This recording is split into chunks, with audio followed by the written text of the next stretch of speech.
Ladies and gentlemen, welcome back to another character analysis for Genshin Impact. Today we're looking at the character coming in the next patch 3.7, Mrs. Kirara, the cat upon the eaves. Before we get into this is a pre-release analysis. Everything is subject to change, so don't take everything that I say as factual, but it's a close enough estimate. But before we get into looking at the character and everything that she has to offer, we have to look at her ascension materials, looking at what she needs. She is an Inazuma character, so we're going way back to Inazuma to gather all of her ascension materials. You're going to need the Amakumo fruit, I believe it's called, that is found on Seirai Island. You're going to need a bunch of the talent material. I don't believe I know which one this is called. It is called the Philosophies of Transience, so stock up on those if you need them. As well as we need the little, what are these guys called again? The little floaty boys that nobody likes fighting. The Spectres. You're going to need a lot of Spectre material as well to ascend her.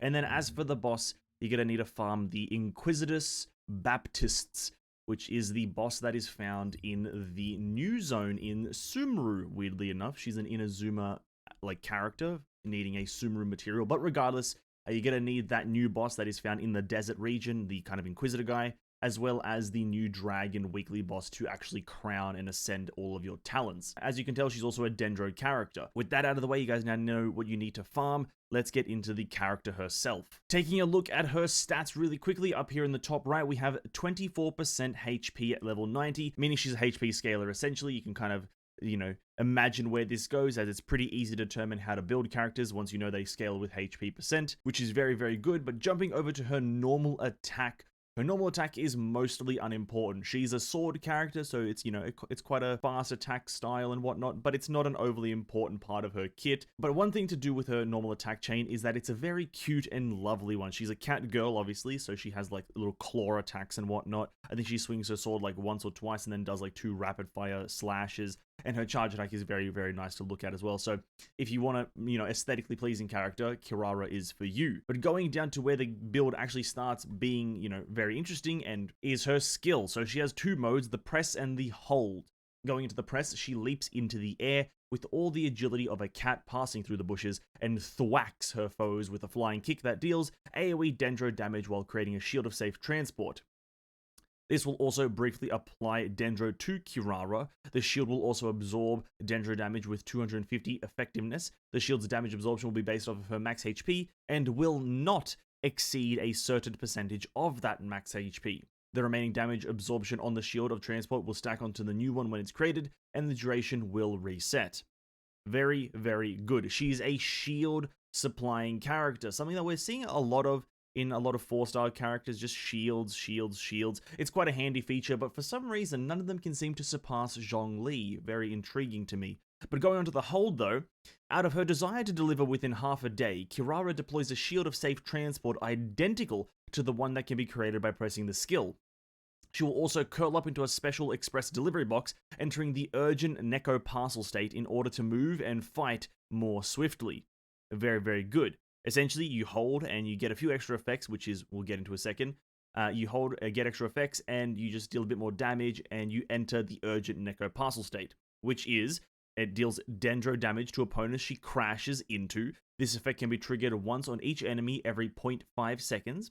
You can kind of envision this kind of like a small Sayu hold elemental skill, where she'll just be able to go through enemies and deal extra damage to them, which is very, very handy, and nothing like that seen before except for Sayu. Next, when in this state, Kirara's movement speed, climbing speed, and jumping power are all increased, and her stamina consumption is increased, so essentially you do everything much faster. It's not more efficient, it's just faster. It's like playing on 2 times speed, essentially. Next one, when the duration ends or the skill is used again, a flip claw strike more powerful than the attack in the mode will be unleashed, dealing AoE Dendro damage. So no matter when the skill ends, because it's a duration kind of based thing, no matter when it ends, you'll always get this flip claw strike. You can do an instantaneous usage, so you double tap E essentially, and you get this effect, or you hold E and then press it again. Or you can just wait for the duration to end. No matter when you do it, you get a massive hit of AoE Dendro damage. And then the urgent Neko parcel state lasts for a maximum of 10 seconds. And then when the state ends, the skill will enter a cooldown. The longer that Kirara spends in this state, the longer the cooldown will be. Much like Tartaglia's elemental skill. The longer that you are in the ability, the longer the cooldown is. It's just for Kirara's state, or Kirara, my apologies. Her state is that the cooldown doesn't get as long as Tartaglia's. And then lastly, sprinting or actively cancelling climbing will end this state early. Just kind of like a bit of scaramouche there. Doing stuff will make you get out of the state faster. It's nothing to worry about too heavily, which is all fine and dandy. So essentially the takeaway from this is that no matter what you do with her skill, you'll always get a shield, but if you do decide to hold down the button, you'll get a lot of extra effects, including damage, power, jumping power, movement speed, climbing speed, all that stuff. But also the caveat of a potential cooldown extension by a certain amount. Now that cooldown extension, if we scroll down a bit and look at the statistics, it is always going to be a minimum of 8 seconds, but a maximum of 12 seconds. So it's not too bad, to be quite fair with you, going the whole 10 seconds in this mode. But to be fair, I don't think you're going to be spending 10 seconds on one character in Genshin Impact. That's not something that you do these days. You don't just chill on the character for 10 seconds. It's a lot of switching, so I highly doubt that you'll be hitting that 12-second cooldown margin. Probably going to be around the 8 to 10-second margin for most players. As for actual damage values and shield values, well, the shield value is quite good. If we look at here, max shield absorption is 28.8% of max HP plus 3,390. If we cross-compare that with Mr. Dongli, he has a 23% max HP plus 2,000 on his level 10 shield, which is lower than Kirara's, but the one difference there is that Kirara has a 12-second duration on the shield, whilst Mr. Zhongli has a 20-second duration. And so it's all fine and dandy to have a massive shield. If your uptime on the shield is very, very low, then it's no bueno. Her ultimate is very simple. Smash opponents with a delivery package used for punishing parcel thieves, dealing AoE danger damage. After the special delivery package explodes, it splits into many cat grass cardamoms that will explode either upon contact with opponents or after a period of time. Imagine these cat grass cardamoms. Sorry, that's not how you say that. That is a hard thing to say. Cat grass cardamoms. Imagine them to act like Klee's bombs or Aloy's bombs that you get from their elemental skill. They act the same. Now, per ultimate, you will summon 6 cat grass cardamoms, which is quite a lot. But we'll get into the values just now. So her actual initial hit of AoE Dendra damage does 1,000% at level 10, which is a lot of percent, by the way. Well, 1,000% in a single hit is going to net you a very, very large number. As for the cat grass cardamoms, they do 64% per explosion, which is also a decent amount as you get 6. 6 times 64 is about 400%, give or take a few percentages there. So in total, just from her ultimate, you can get roughly about 1,400% damage dealt there.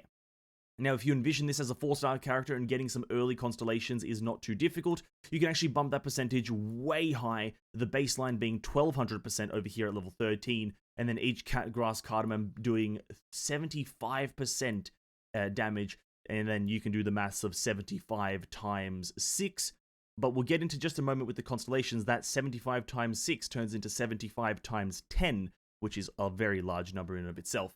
As for the cooldown, well, the cooldown is 15 seconds, so it's not too long, and the energy recharge, or the energy cost, sorry, is 60, so it's also very energy efficient.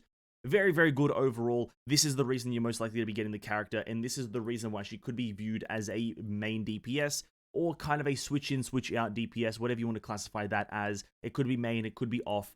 But a DPS is her main role.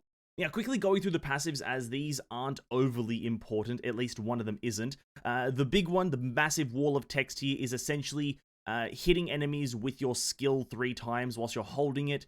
You will get your bigger shield, and also something to do with party members. It's overly redundant, and I really don't want to cover it because there's a lot of reading, but it's a bigger shield, which is mostly not needed right now. As for her second passive, Pupillary Variance, this one's actually very powerful. For every 1,000 max HP Kirara possesses, which is not actually capped at any amount, will increase the damage dealt by her elemental skill by 0.4% and the damage dealt by her ultimate by 0.3%. Using, let's say, 50,000 HP as a threshold, your skill will get an increase of 20% damage, and your burst will get an increase of 15% damage increase, which is overall really good. Now, will you be getting to that 50,000 HP threshold with this character? I'm not too sure, because you will need to have a nice balance of crit rate, crit damage, and HP percent. This is not a full HP percent funnel character, so be wary of that. But you will be able to get at least, I think, a minimum of about 30% on this character. Maybe 25 is going to be a nice minimum. But yeah, in the greater schemes, you are getting value out of having HP on this character by a fairly decent percentage. As for her last passive, animals that give you meat will not be startled when she is in the party. Very good, very fun. And so far, the character baseline is pretty good. I think the main selling point of this character is the incredibly large percentage value on her burst. And if you build this for a kind of Dendro energy recharge based team, maybe you have a Raiden Shogun to just get her ultimate back very quickly, then Kirara will be very high value, as 1000% is a lot of percentage. It's a lot. Simply put, that's all it is. You get some crit rate, crit damage, some multipliers, and bada bing bada boom, you're hitting 100Ks easily. Other than that, that's all she really does. I don't think you'll be using her as a shielder too heavily. The shield that she provides is going to be handy in the long run, but I don't think it's going to be the core reason you have the character. If you want to make an off team without a Zhongli, I think that's going to be really good for her, as her shield is quick to apply, easy to apply, and very good value. In the grand scheme of things, it's not the main reason you're using her. Other than that, her baseline is very good, but as per usual, characters get better with constellations. And taking a look at Kirara's, my apologies, Constellation 1, it's a very, very good one. So, material circulation, every 8,000 max HP Kirara possesses will cause her to create 1 extra cardamom. You need a total of 32,000 HP to get all extra cardamoms, because you have an extra 4 that you can actually create this way. So you need 32,000 HP minimum to utilize all of her essentially C1. Now this is what I said by her ultimate becoming a higher value with a certain constellation.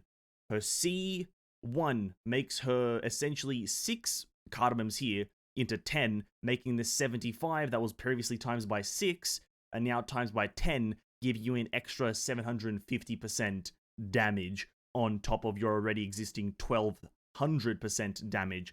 You can round that up to a pretty even 2000% just from her ultimate alone if you have C1 and you have her, if you have her C5, then your C1, because that's the only way to get her to 13. But that's obviously an ideal world that I'm putting this in. Going on to C2, when Kirara is in her urgent necroparcel state from the skill, she will grant other party members she crashes into critical transport shields. The damage absorption is increased, yada yada yada, shield strength, shield strength, shield strength. It's moderately useless. The reason for this is because you have to crash into your members. I'm not sure why that is a specific there. I do believe that this may change in the final version of the character, but as it stands right now with the information that I'm provided, the character has to crash into teammates to give them a shield that requires using your skill on your teammates, which is a rather not helpful thing to do. So this constellation, not overly high value, and I expect it to be changed in the final version. Her C3 is her skill, her C5 is her ultimate, so bear that in mind.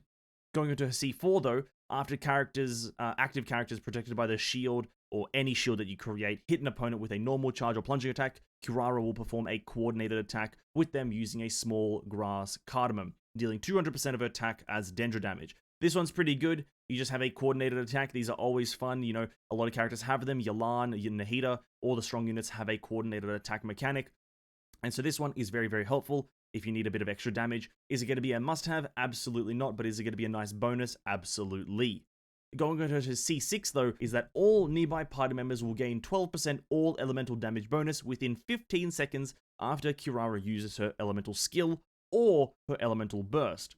C6 is the prime version of this character, and that is simply said by 12% all elemental damage bonus for 15 seconds. It's a simple one to understand. I'm not going to try to harp on about it because it's a simple procedure.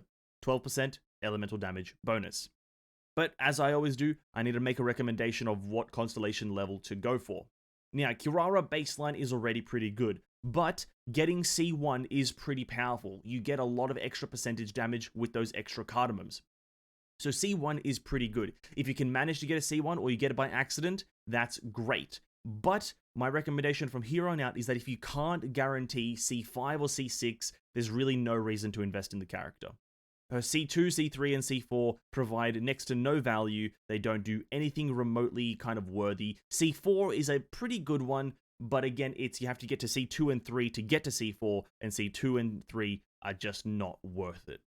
If you can get to C6 though, this character is going to be a near must-have in a lot of teams. A lot of extra bonus damage here, a lot of nice big values here, and that 12% elemental damage bonus for universal characters, except obviously physical, will be absolutely incredible on a lot of teams. And so that's my recommendation. If you can get to C6, go for it. If you can only manage C1 or you can only manage just the character, don't try to invest further. It's not worth the risk. But then again, I do promote just rolling on whatever you want. So if you do want this character and you want some random constellations, by all means go for it. Roll forever, whatever you want, because they're your gems, not mine. But now that we've covered the character, we need to cover the actual build and what you would run on her, artifacts and weapons, and team compositions. As for weapons, she's a sword character and you have a good few options. Now, the good few options that you do have are these last 5 swords: the Primordial Jade Cutter, the Mistsplitter Reforged, the Haran Gipakafutsu, the Kaj Nisut, and the Light of Folia Incision. These are your best 5. Now, there's 2 that will give you the main stats that you need for the character, the Jade Primordial and the Key of Kaj Nisut. They will give you the stats that you need. The Key of Kaj Nisut is a raw HP sword. It'll make your HP stuff scale higher, so your shield and the small damage bonus that you get from the passive, that will scale higher. Whilst the Jade Primordial Cutter gives you a decent 20% HP bonus, as well as the massive crit rate from the substat, and so you'll be able to use that a bit better. Now, if I'm going to point out a best one, it's the Jade Primordial Cutter. That's going to be your supreme weapon for the character, as she's still a DPS and still needs that crit rate ratio. But the other 2 or other 3 do work. The Mistsplitter Reforged and the Light of Folia Incision will give you that crit damage bonus that you need, whilst the Light Folia also gives a bit of crit rate. And the Haran is just going to be another small little bit of a crit rate stat stick. But that is pretty much where the best weapons lie. The other 4 5-stars will be fine. These are a bit more just random stat sticks. The Summit Shaper is an attack percent stat stick. Freedom Sworn is Elemental Mastery, Skyward Blade is, I believe, Energy Recharge, and Aquila Favonia, you can probably chuck that out the window, but because it's a 5-star, the base attack is probably going to be fine. Any 5-star is good, but these last 5 are going to be your best in slots or your best options. If you have any of them and you want to use her, by all means slap them on her. But the tough part is when we get to the 4-star weapons, because obviously if you're running, a premium team and she's a support character or a sub DPS, you're going to be using a better weapon on your main DPS instead of her. So you may want to use a 4-star. Now, this is where the options are a bit tougher. Now, the 2 obvious options are the 2 ones that are a bit more pay to get, essentially. The Black Sword, I do believe, is going to be one of her best because crit rate is always good, and so it's going to be a good time. And then the Blackcliff Longsword, you have to buy from the in-game shop after spending a few Stardust things, and so that's going to be one of her best ones as well. And they're the easy ones to say, because obviously she's still a DPS, she needs these stats, crit damage, crit rate, she needs them to do her thing, her damage, essentially. After you get past these 2, it's a bit of a tougher decision, because her energy cost is so low, and so getting energy recharge on her through, something like the Sacrificial Longsword, or the Royal Longsword, rather, and the Favonia Sword, is not going to be as useful because it's already a low-cost ultimate. You're not going to need that much energy recharge, and if you get it as a minor substat on some artifacts, that's probably all you'll ever need. And so recommending an energy recharge one is not what I'm going to do here. And in going for an elemental mastery weapon, something like the, the Iron Sting is not going to be as efficient as you may think because, well, it's going to be very finicky to do that, as you need to land that single hit reaction with Aggravate or maybe Bloom, and if you want to run that, it's going to be a bit more finicky. So it's doing some other things like that is a little bit more finicky with elemental mastery weapons, and so a few of them are also rattled out. And so the recommendation that I'm going to give in is raw attack percent stat stick weapons if you don't have any of the crit rate or crit damage boosting weapons. If you do not have the Blackcliff Longsword or the Black Sword, go for something like the Amenoma Kageuchi or the Kagutsurubu Ishin, something like these ones. These are just attack percent statistics that will give you raw attack the whole way through, and you don't have to worry about any kind of management of stats. But again, if you do have any of the crit rate or crit damage ones, those are going to be your better options. Obviously, use one depending on what stat you need more of to balance out your ratio. So, to conclude that, these last 5 5-star weapons are going to be your best in slots, with the Jade Primordial being the best and Key of Kajisut being one of the next best.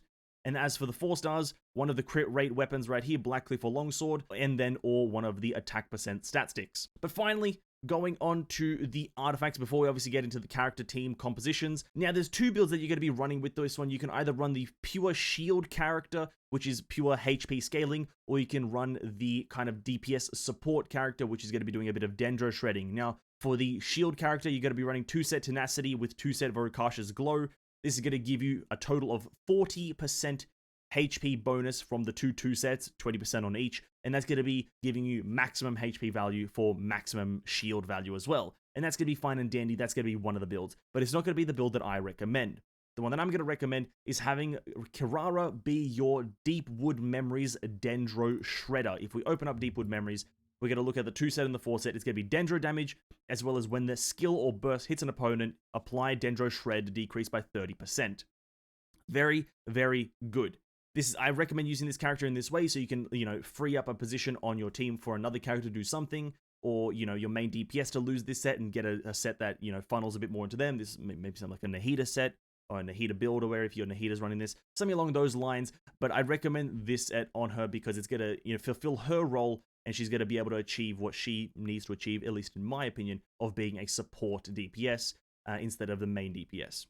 But if you do want to build her for a main DPS, you're going to be going for a bit more of just attack scaling, maybe 2 set Deep Woods, 2 set Gladiators, something along those lines. You could probably do some cheese build with Shimenawas, or maybe some cheese build with Emblem of Severed Fate if you want to go for full ultimate damage, because obviously Emblem of Severed Fate is still the best ultimate damage set bonus in the game, as it gives you massive elemental burst damage and energy recharge. So if you want to do some sort of cheese build with that, where you build her to just deal one massive hit with her ultimate, by all means go for that. But my recommendation is going to be 4 set Deepwood Memories, because that's going to be kind of what she's doing in the team. Is she's the sub DPS dealing off-field damage and kind of like switch in, switch out damage, and providing that Dendro resistance decrease by 30%. And it's going to be fine and dandy for your main DPS to come in. Now, as we look at the plethora of characters and getting to the kind of the, per se, team composition and, team recommendations, we have a lot of characters to choose from, but you can very easily remove a lot of the characters. Pyro characters, cryo characters. The only pyro character that can really be viable with her is Bennett, but you can remove a lot of these characters. She's going to mainly work with a lot of Dendro teams because she's a Dendro sub DPS, and so that's the characters that I'm going to recommend. If you have a Dendro main DPS, something like a Nahida, or something like an Alhaitham, or something like a Tignari, I think you can easily run her as a co-DPS with one of them. As for the 2 sub-supports that you're going to run in place of those 2, Bennett is going to be a great one for Kirara if you're going to try to maybe build around Kirara as well, as Bennett will provide her attack, and her attack goes into making her ultimate hit harder, and so it's an overall great experience. So Bennett can be locked in place there, but you can also run a bunch of other characters. It's pretty easy to build teams in this. Yelan, Kuki Shinobu, works fine. Some sort of electro application, some sort of off-field hydro application. Obviously, if you're going to go for maybe a Bloom team, Yelan obviously would be a great choice alongside with a Sangamiya Kokomi. That'd be great. But there's a lot of on and off builds. But the thing to really remember, I think, is going to be the core part of her kit is running her with a Dendro main DPS, and then whatever you fill in on the side is whatever reaction you're trying to go for. If you want to go for an aggravate build, then run Electro characters and Electro healer alongside Kirara and a Dendro main DPS. If you want to go for a Bloom build, it's going to be a bit more finicky because Kirara is not really built for Bloom, but you can do it. Kirara, Dendro main DPS, and then 2 Hydro characters on the side to really go for that Bloom build. The elemental reaction that she's going to most likely shine in the most is going to be aggravate builds, the Dendro Electro reaction. That's where she's going to shine the most, as she's built for single hit damage, and aggravate is the single hit reaction for Dendro, and so that's going to be her best. But you can build for anything as long as you have that main Dendro DPS alongside her, because she's definitely far from a main DPS in the greater scheme of things. But one thing to really note down right here is that it may be of value to run her with an Anemo character.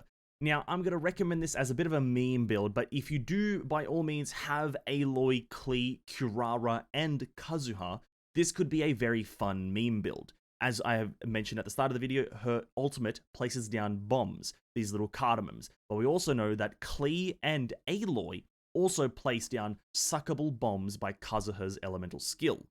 Now, just out of pure comedy and pure memery, I think that would be a very, very funny build. If you were to run Kirara with Mr. Kazuha, now this is a very hard list to look at as it is all just in line, but Kirara with Kazuha, wherever he is, Aloy, and then Klee, you chuck down all of their bombs and then use Kazuha's elemental skill to suck them all up and cause whatever reaction happens. I think that'll be a very funny build. As for its quality, I'm not too sure, but I think it'll be a very enjoyable thing to do for those who do have all 4 of those characters.